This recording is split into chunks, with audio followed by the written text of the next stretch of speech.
Bonjour, je suis Stéphane Berthomé et vous écoutez mon podcast personnel de True Crime qui s'appelle Contre-Enquête, avec cette série consacrée au crime et aux sciences criminelles. Nous plongeons cette fois dans une nouvelle affaire, celle du Golden State Killer, et on va explorer son impact et ses liens avec les sciences criminelles et en particulier l'enquête policière, parce que là, cette affaire, elle a été particulièrement spéciale à ce sujet-là. Je suis toujours avec Sonia, la criminologue et youtubeuse de True Crime.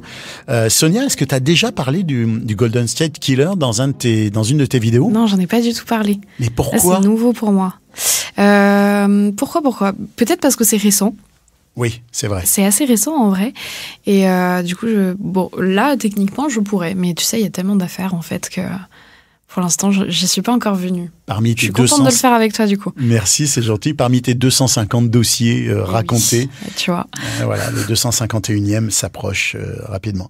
Alors, le Golden State Killer, c'est une affaire qui, quand même, à la fois, je pense, a changé la donne dans certaines formes d'enquête, mais qui, en même temps, a posé de graves questions sur l'avenir des techniques d'enquête criminelle. Alors, ça commence en Californie dans les années 70. C'est une affaire qui est particulière aussi dans son mode opératoire parce que c'est quelqu'un, ce criminel-là, qui correspond pas justement à ce dont on a déjà discuté dans d'autres affaires, au profil type du tueur en série, parce qu'il commet à la fois des cambriolages, des agressions. Il commence par des séries de cambriolages. Il fait des crimes qui ont l'air sans rapport. D'ailleurs, la police met très longtemps avant de faire le lien entre ces dossiers. On ne connaît pas son nom, il n'est pas identifié. Quand il sera identifié, on saura qu'il s'appelle Joseph James DeAngelo Jr. Alors, son parcours criminel, il commence vraiment dans les années 70, en 74, et il va jusqu'en 86. Et DeAngelo, il est né en 45, dans l'État de New York. On dit que, pour une fois, il a une enfance relativement normale. Il y a quelques tragédies familiales, mais lui n'est pas frappé par ces tragédies. On dit que c'est un élève normal, il fait des études relativement correctes, il rejoint l'armée, il fait une carrière en tant que policier. Mais derrière tout ça, il se cache d'abord une personnalité beaucoup plus sombre et d'autre part des actes violents. Puis j'ai été vraiment surpris quand j'ai découvert le détail de son parcours. Parce que d'abord, il commence par cambrioler des maisons. Il cambriole des maisons, notamment dans la région de Sacramento. Puis, il commet des agressions sexuelles. Puis, non content de commettre ces crimes, il téléphone à certaines de ses victimes qu'il menace, à qui il fait peur. Donc, on l'appelle le Night Stalker. Évidemment, du point de vue médiatique, c'est très intéressant parce que ça fait de la bonne matière première à raconter. Et puis, après, il monte on a l'impression qu'il monte, et tu parlais de gradation dans les autres affaires, mais il monte en puissance dans les actes qu'il commet. Il laisse plusieurs fois de l'ADN en commettant ces crimes. Et c'est qu'en 2018 qu'il est finalement arrêté et identifié, c'est-à-dire plusieurs décennies, en fait, après le début de ses premiers actes criminels. Alors, on l'avait appelé le Golden State Killer ou le Night Stalker. Il est arrêté grâce à une sorte de mélange un peu surprenant entre l'ADN, donc l'analyse de l'ADN, et la généalogie. On va y venir parce que c'est quand même intéressant.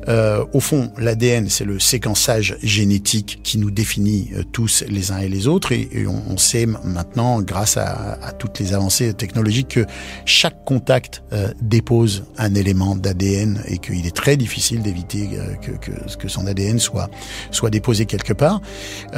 Mais parfois, on n'arrive pas à identifier les gens parce que on n'a pas de base de données dans lesquelles on sait à qui correspond cet ADN-là. Et en l'occurrence, c'était le cas. Et finalement, il a été identifié par le fait qu'il y ait des gens qui se mettent à enquêter, des policiers, mais pas que des policiers.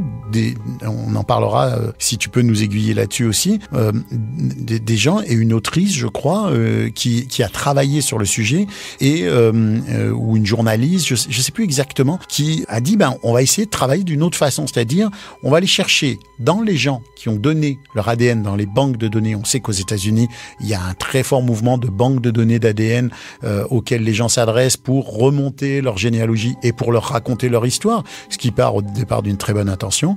Et ils se sont dit, on va utiliser ces bases ADN pour voir si génétiquement, on ne trouve pas des gens qui ont déjà été identifiés dans ces bases ADN qui vont nous permettre, par travail généalogique, de se rapprocher et d'éliminer des suspects jusqu'à arriver à la famille du suspect et peut-être même au suspect. Et c'est ce qui s'est passé dans ce dossier. Ouais, et c'est quasiment une première, en fait. Ouais. Pas tout à fait, mais vraiment de cette ampleur-là, je crois que c'est le cas le plus parlant. Parlant, ouais. Et c'est très nouveau, en tout cas, ces méthodes-là. Et en même temps, alors, d'abord, il y a une question sur lui, sur D'Angelo. Il est arrêté, il a 72 ans. Donc, c'est vraiment, on est proche de l'avoir manqué, celui-là. Lui, en tant que criminel en série, il a vraiment aussi un parcours particulier. Il commet tout un tas d'actes qui ont pas de rapport et il fait cette chose qui est quand même assez surprenante. Il contacte ses victimes. Ouais. Ça dit quoi, ça? De sa personnalité ou de... Ça transpire du sadisme, honnêtement. Hein. Ça transpire du sadisme parce qu'il appelle des victimes des fois avant de les attaquer, d'autres après. Ouais. Pour essayer de faire planer une peur. T'imagines, en fait, le gars, il a tous les pouvoirs, quoi. Je sais pas s'il l'a expliqué, hein, mais pour moi, c'est sûr. Il y a une espèce de plaisir dingue de savoir que tu peux instiller la peur. Et puis, peut-être qu'après, il appelle des gens, finalement, il passe pas à l'acte. Et tu vois, faire planer cette menace, c'est devenir Dieu, quoi. Tu préviens la personne que tu as le pouvoir de mort sur elle, quoi. Est-ce que les tueurs en série, ils cherchent à devenir Dieu? Souvent, oui. Hein. Souvent, il y a vraiment quelque chose du domaine de l'ego, de la toute-puissance. Et ça revient très, très souvent dans beaucoup d'affaires de tueurs en série, quel que soit le mobile. Il y a ça qui est un peu en fil rouge, en sous-texte derrière. C'est cette volonté de dominer, d'avoir le pouvoir ultime sur la vie de quelqu'un, quoi. Et lui, de fait, c'est vrai que entrer en contact avec ses victimes, c'est extrêmement particulier. Il n'y en a pas beaucoup de tueurs en série qui ont fait ça, non? Ouais, non, il n'y en a pas beaucoup parce que d'habitude, ce qu'on peut voir, tu vois, je pense au Zodiac, je pense à BTK, c'est des gens qui vont s'amuser à jouer avec la police. Donc c'est encore autre chose.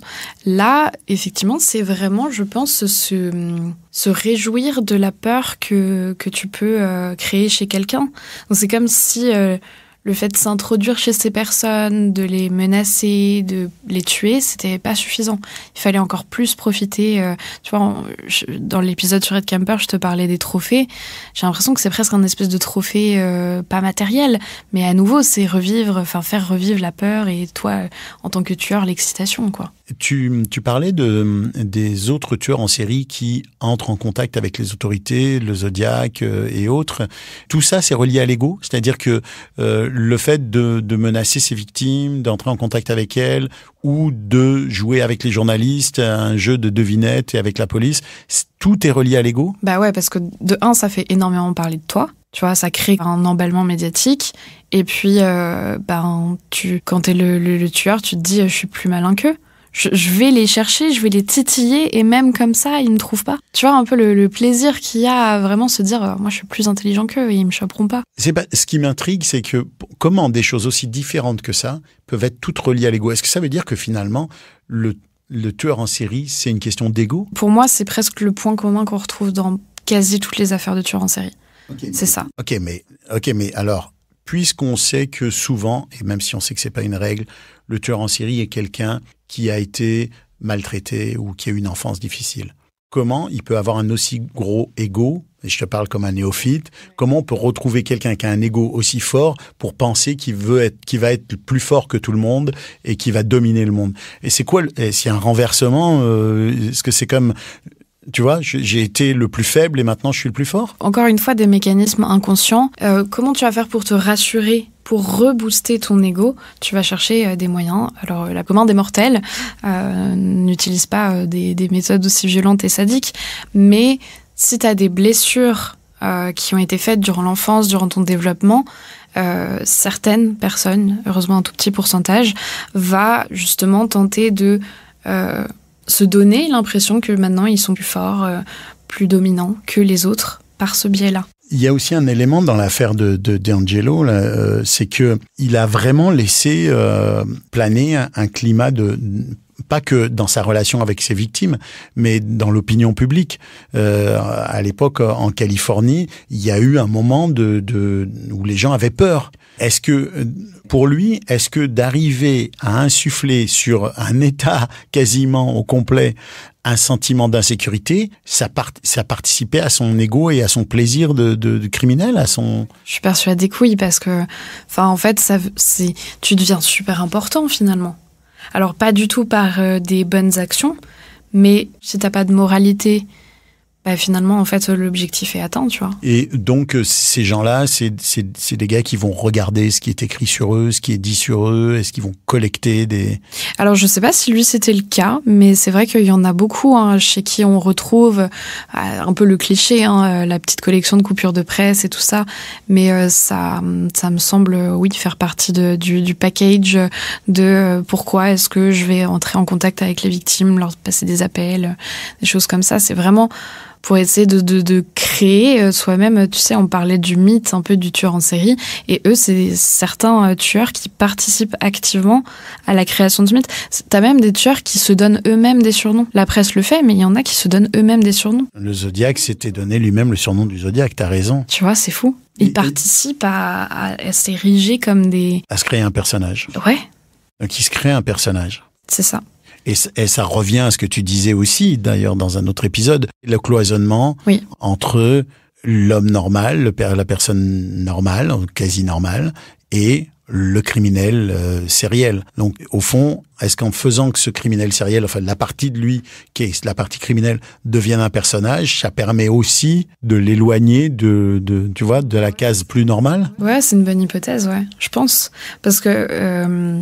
DeAngelo, du coup, il a une vie de famille. Personne ne s'est douté de rien. C'était pas... En fait, souvent, on se dit le tueur en série, c'est le mec un peu bizarre qui vit tout seul et tout, mais c'est pas toujours le cas.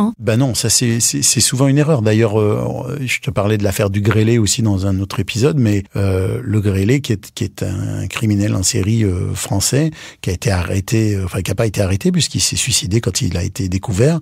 Il y avait eu du profilage qui avait été fait sur son cas, sur son dossier. Et pour répondre à ce que tu disais par rapport au profilage, justement, quand on avait fait le profil théorique de cet individu-là, on parlait de quelqu'un qui était désocialisé, etc., etc. Alors qu'en fait, c'était quelqu'un qui avait une famille et qui n'était pas du tout désocialisé. DeAngelo, ce qui est particulier, c'est qu'il a été policier. Oui, comme le grêlé. Comme le grêlé. Comme d'autres. Moi, je pense que le fait qu'il ait été policier lui a permis de minimiser les risques de se faire arrêter. Parce qu'il sait comment fonctionne une enquête. Il a aussi accès aux moyens, tu sais, c'est tout bête, mais aux moyens radio, tu sais quand il y a une intervention, etc., etc. Alors, il a accès à de l'information. Par contre, ça l'a pas empêché de laisser son ADN. Et c'est là que c'est intéressant, c'est que finalement, la science, même pour les policiers de cette époque-là, en tout cas, la science a pu prendre le dessus et a pu permettre à ce qu'on l'arrête. Mais justement, je veux venir sur cette histoire de généalogie génétique. Tu peux nous expliquer, toi, parce que je sais qu'il y a des interventions. Il y a un policier en particulier qui travaille sur le dossier, mais il y a aussi des gens à l'extérieur du dossier qui étaient motivés par la découverte de ce gars-là. Ouais, on le voit de plus en plus aujourd'hui. Oui, il y a des personnes qui sont finalement des enquêteurs amateurs qui viennent apporter leur pierre à l'édifice. Moi, j'ai beaucoup de réserves sur ça, tu vois, parce qu'on le voit de plus en plus avec Internet, avec ce qu'on appelle les web sleuths. Peut-être un accent un peu bizarre pour le dire, mais vraiment les amateurs qui se mettent sur des cas irrésolus et qui essayent de faire avancer. Tu vois, c'est vraiment à double tranchant. Je pense que dans une affaire qui a un cold case depuis très très longtemps, ça fait peut-être moins de mal. Dans les affaires qui sont vraiment brûlantes et en cours, je trouve que c'est plus compliqué. Mais il se trouve qu'il arrive parfois que il y a des personnes qui fassent un petit peu avancer les enquêtes parce qu'elles ont une détermination incroyable. Et c'est vrai que là, on parle quand même d'une affaire qui était parce que en fait, il arrête de faire des victimes. Ouais, mais ça aussi c'est particulier parce que on s'en est parlé dans les épisodes précédents. C'est rare qu'un tueur en série arrête ou qu'un criminel sériel arrête de commettre des crimes. Bah oui, et c'est pour ça que je pense que les policiers se sont dit soit il est décédé, soit il a été emprisonné et on n'a juste pas fait le lien, mais voilà, il a arrêté. N'empêche que ça arrive à du coup des personnes que j'ai citées parce que finalement il y a des petits points de ressemblance. Le Zodiac, Dennis Rader, alias BTK, pareil, qui est attrapé mais des décennies après les crimes qu'il a commis. Et qui s'est juste arrêté du jour au lendemain. Et comment on explique ça ? Je sais pas si on l'a déjà expliqué, honnêtement. Parce que, tu vois, on a beaucoup parlé de cette espèce de pulsion. Est-ce que à un moment donné, c'est des gens qui se rendent compte que le risque devient trop fort de se faire attraper et qui arrivent à se réfréner? Est-ce que l'envie leur passe? Ça, est-ce qu'on peut dire que c'est quand même beaucoup plus spécifique aux tueurs organisés que aux autres qui agissent par impulsion? Parce que finalement, ce système d'impulsion, ils le contrôlent quasiment pas. Oui, c'est ça. Ça veut dire des personnes qui ont quand même un énorme contrôle sur elles-mêmes. Mais comment ces personnes qui ont autant de contrôle sur elles-mêmes en arrivent à commettre des crimes aussi à la fois variés, aussi violents, aussi brutaux? Tu vois, eux-mêmes, ils se sentent pas une déshumanisation? Comment savoir exactement? Et encore une fois, on l'a dit avec Ed Kemper, c'est des gens qui sont très manipulateurs, donc toujours prendre avec des pincettes parce qu'ils vont se présenter toujours un peu plus comme des victimes, tu vois, c'est le classique. Moi, je pense qu'il y a certaines personnes qui, c'est ce qu'on appelle le psychopathe, qui n'ont pas d'empathie pour les autres vies, tu vois. Et en plus, tu peux être à la fois comme ça et avoir une vie de famille et quand même tenir à tes enfants, à ta femme, etc., à tes proches. Mais souvent, en fait, on va voir des personnes qui vont un peu classifier les êtres humains. Donc, c'est un truc qu'on va beaucoup retrouver, tu vois, avec les tueurs en série qui attaquent que les prostituées.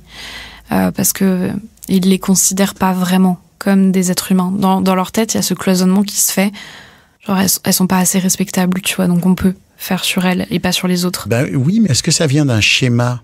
Tu parlais de ça hein, pour Ed Kemper, je crois. Oui. C'était l'inverse, en fait. Sa mère lui avait dit, les filles bien, tu pourras jamais les avoir. Donc, il s'attaquait aux filles bien, comme pour prouver qu'il pouvait les avoir à sa façon, malheureusement. Mais c'est quoi? Est-ce que c'est dans leur esprit, il s'agit de faire ce qu'on t'interdit de faire ou de faire tu vois, c'est comme complexe parce que dans le cas d'Ed Kemper, il fait exactement ce que sa mère lui dit qu'il pourra pas faire. Ouais. Et c'est comme lui, on sent bien qu'il en a après sa mère.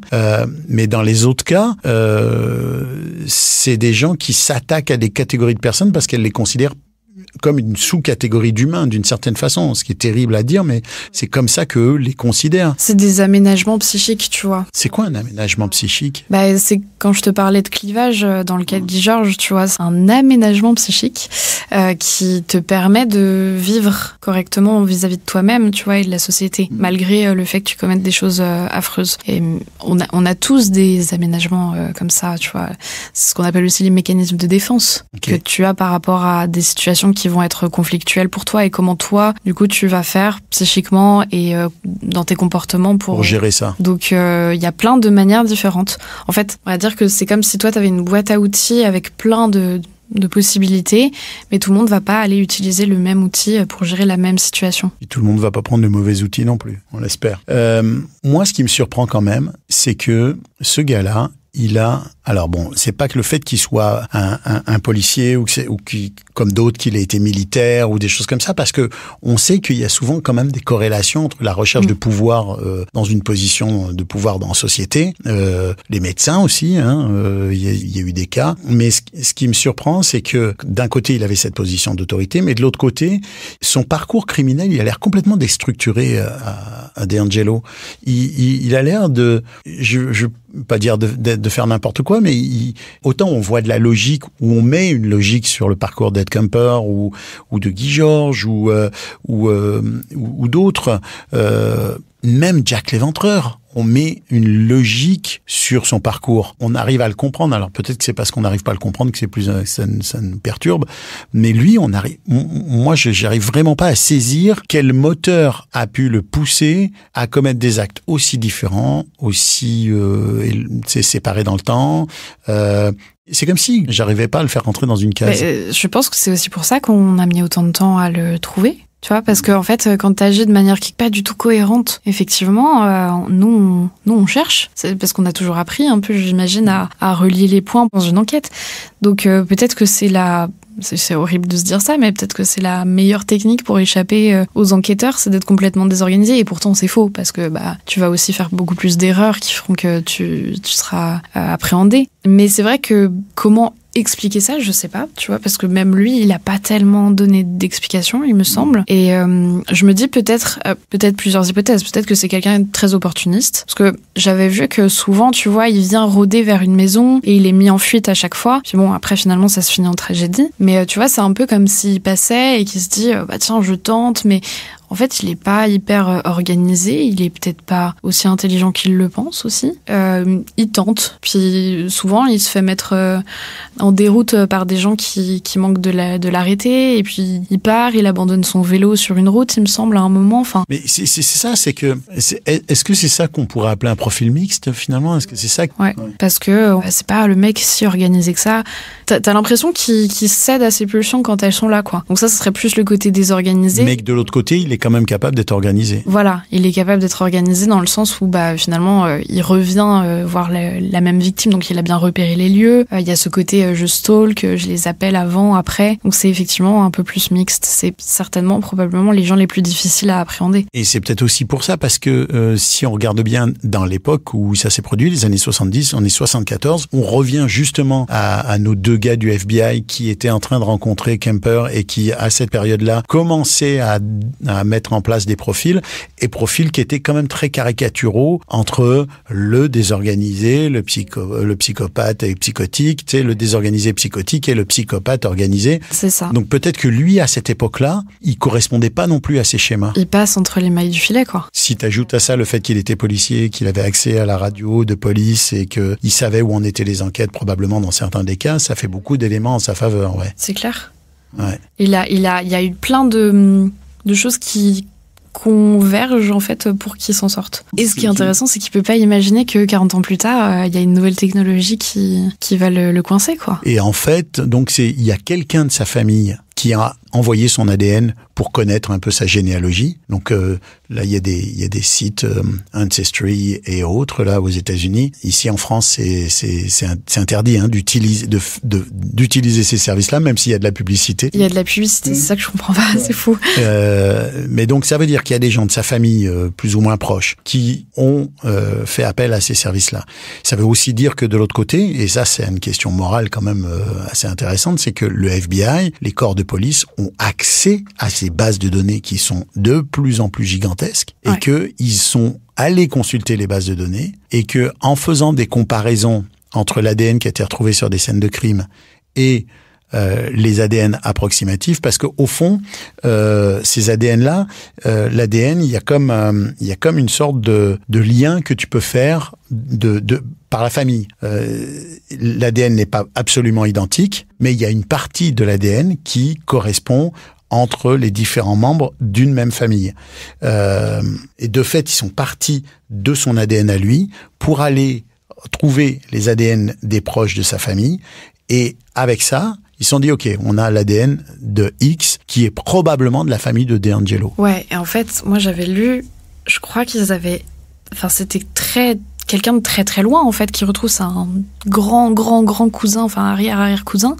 Donc ils ont quand même une liste énorme. Là ils doivent tout vérifier, tout trier.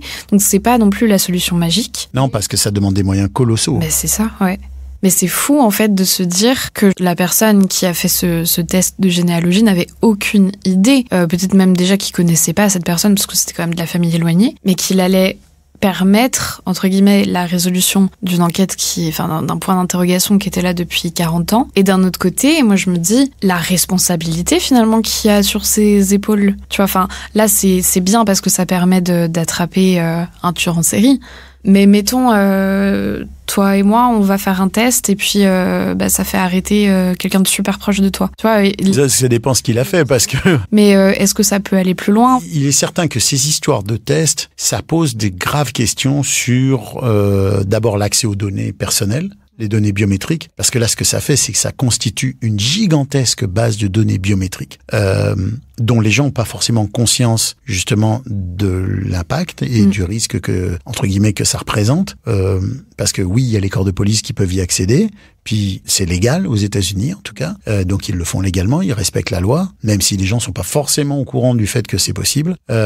Mais après ça, il y a quand même aussi le fait que il peut y avoir des risques de piratage. On sait qu'il n'y a pas de base de données qui est pas piratable un jour, là. Donc c'est vrai que c'est un risque, mais en même temps, je sais que dans ce dossier-là, et c'est ça qui est intéressant, c'est que dans ce dossier-là, il y a vraiment quelque chose qui fait que on ajoute les technologies aux méthodes de base d'enquête de police. C'est-à-dire que, comme tu disais tout à l'heure, quand ils ont une liste énorme de gens qui sont susceptibles d'être de la parenté de DeAngelo, il faut qu'ils reviennent aux méthodes de base. Parce que il faut qu'ils aillent vérifier chacun des individus.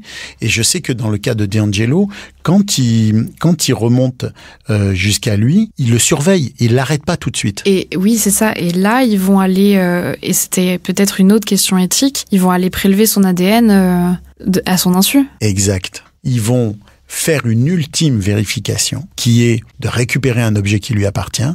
Et là, le match, il est parfait. Et c'est là qu'ils peuvent se permettre de l'arrêter en disant, là, on sait que c'est vous et que vous êtes celui qui a laissé son ADN sur ces scènes de crime. Je me souviens avoir lu que lui, quand ils sont venus l'arrêter au petit matin, il a dit « Je savais que vous alliez venir ». Donc, peut-être qu'il se doutait de quelque chose, etc., etc. Peut-être aussi qu'il s'était senti surveillé parce que, en tant qu'ancien enquêteur de police, il a dû se douter que, à un moment donné, peut-être qu'il s'était proche de la fin pour lui. Alors, on est complètement en dehors du champ de l'analyse comportementale, parce qu'il n'y a rien dans l'analyse comportementale qui a aidé à l'arrestation de DeAngelo. Ah, pas du tout, ouais.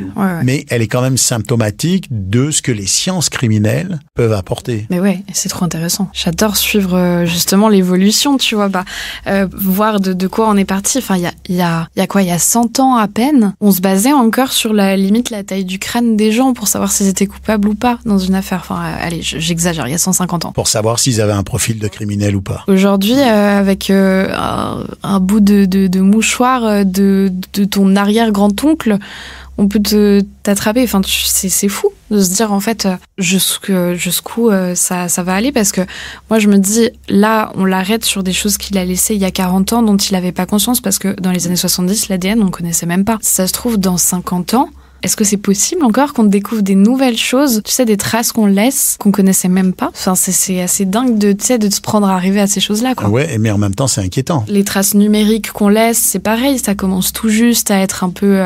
ça commence. Ça devient difficile, en fait, de plus laisser aucune trace. Et ça, c'est drôle parce que, tu le sais certainement, mais c'est Edmond Lecard qui avait dit ça au tout début du XXe siècle. J'ai plus sa formule exacte, mais qu'en gros, c'est pas possible pour un criminel de ne laisser aucune trace. Je pense qu'il disait chaque contact laisse une trace. Je pense que c'est ça, c'était réduit à ça.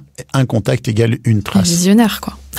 Alors, on pourrait finir là-dessus. Finalement, on boucle d'une certaine façon une boucle des sciences criminelles parce que Lecard, c'était celui qui était un des ardents défenseurs de l'empreinte digitale. À la même période, il y avait Bertillon, le célèbre Bertillon en France, qu'on nomme comme quasiment le père de la criminalistique. Et Bertillon, lui, pourtant, c'était pas un ardent défenseur de la question de l'empreinte digitale. Il était plus sur des questions de morphologie criminelle ou de type d'éléments, de constituer des éléments, une série d'éléments qui permettaient d'identifier un criminel. Et paradoxalement, c'est Bertillon qui, dans une affaire dont on a déjà parlé, toi et moi, a identifié une empreinte digitale qui a conduit à la condamnation d'un criminel qui s'appelle Schaeffer, et que finalement, il est devenu d'une certaine façon quasiment le porte-étendard des questions d'empreinte digitale, alors qu'en fait c'est Lecard qui est vraiment l'initiative de ça. Et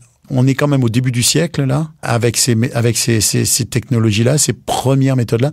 Donc au fond, en partant du début du siècle avec Lecard et Bertillon, on arrive à la fin du siècle quasiment avec les arrestations qui sont consécutives à de la généalogie génétique. T'as raison, si on regarde bien le siècle qui s'est écoulé, on se dit qu'il s'est passé tellement de choses qu'on est en droit de se poser la question de qu'est-ce qui va se passer dans le siècle suivant. C'est ça. On a rajouté tellement d'outils nouveaux qui donnent l'impression d'être de plus en plus performants, d'aller de plus en plus loin. Il y a toujours cette phrase, tant qu'on n'a rien à se reprocher, on n'a rien à craindre. Mais on le sait, les outils, c'est comme en fait toutes les nouvelles technologies. Après, on peut partir sur plein de trucs, mais les IA, les choses comme ça fait peur à des gens parce que finalement, ça peut autant créer du bien que du négatif. Et puis, je sais pas quel sera ton avis là-dessus, mais moi, j'ai toujours vu, en fait, les criminels ont toujours un coup d'avance aussi.